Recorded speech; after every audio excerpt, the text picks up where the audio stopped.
Social engineering is when an attacker tricks you into giving information you shouldn't. This frequently happens over what we call a phishing email, which looks like a real email, but is actually an imposter.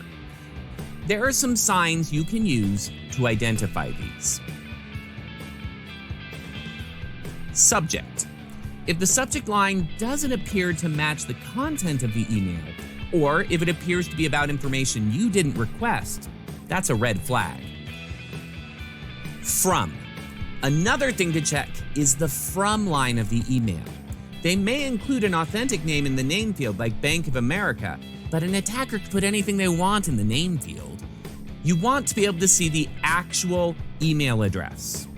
Often, in a phishing email, this will not be an official business email address. 2. The to field may also be a clue. Phishing attacks often work based on sending information out to hundreds of recipients, hoping that one or two will bite. So sometimes it will show multiple random recipients, or it will state undisclosed recipients. They also might be generic in their message instead of referring to you by name. Date, time. Though some coworkers might be night owls, you can generally expect most messages to come during regular business hours. If you get an urgent message at 3 o'clock in the morning, that's a red flag. Content. You can still look for grammar and spelling errors. These may still appear. The message may also be completely out of character for the supposed sender. This is another red flag. Also, be aware of current events. Attackers might use these to make their lures more tempting. For example, around Black Friday, expect to see more that relate to holiday shopping. Links and attachments. The best thing to be wary of are hyperlinks and attachments. Simply opening a phishing email likely won't breach your security. It's when you click on something that causes problems. With the hyperlink, just know that they can make it say whatever they want to trick you. It may say bankofamerica.com, but actually take you someplace more sinister. This may be a website that looks like a copy of the real website, but prompts you to log in. This is where they steal your credentials.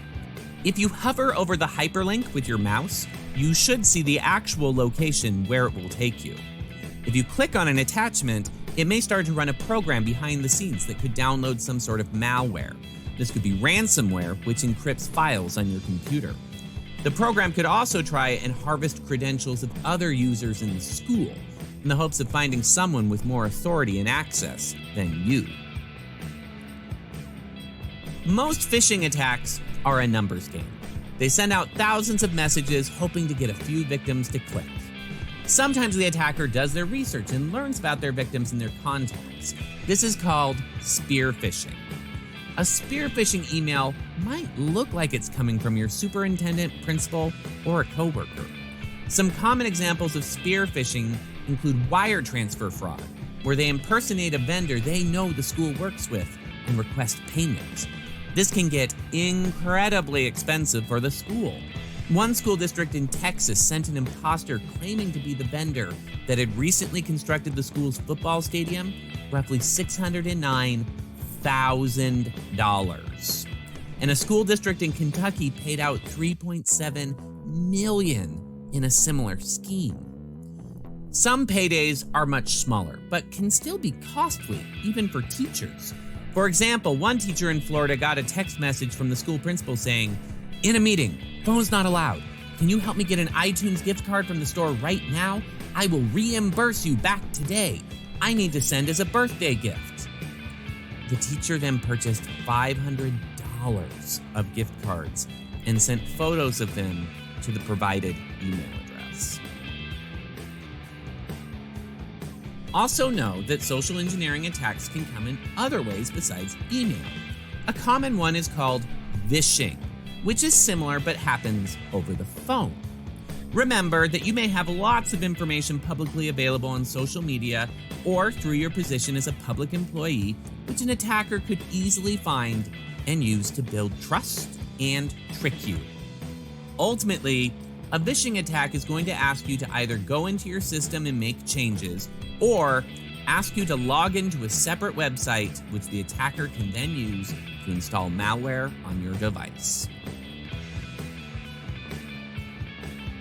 Now, it likely isn't reasonable for you to scrutinize every single email you receive. It probably also isn't necessary, since most communications you receive will be legitimate. Ultimately, learn to hone and trust your instincts. If something seems off or makes you uncomfortable, it could be social engineering. Something to look for would be if the communication is completely unexpected. Another red flag is a sense of urgency. Attackers want you to act without thinking, so they might include a message that you need to log in within the next 24 hours or your account will be deactivated.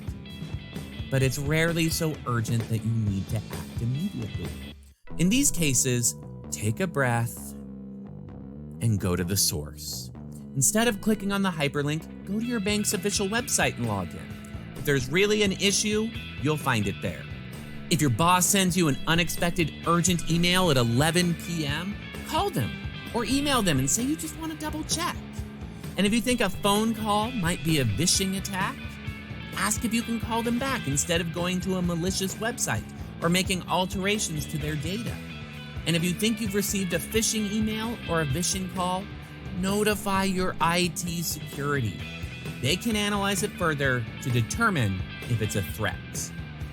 If you received a phishing email, there's a good chance others in the building have too, and your IT security will be able to notify your coworkers.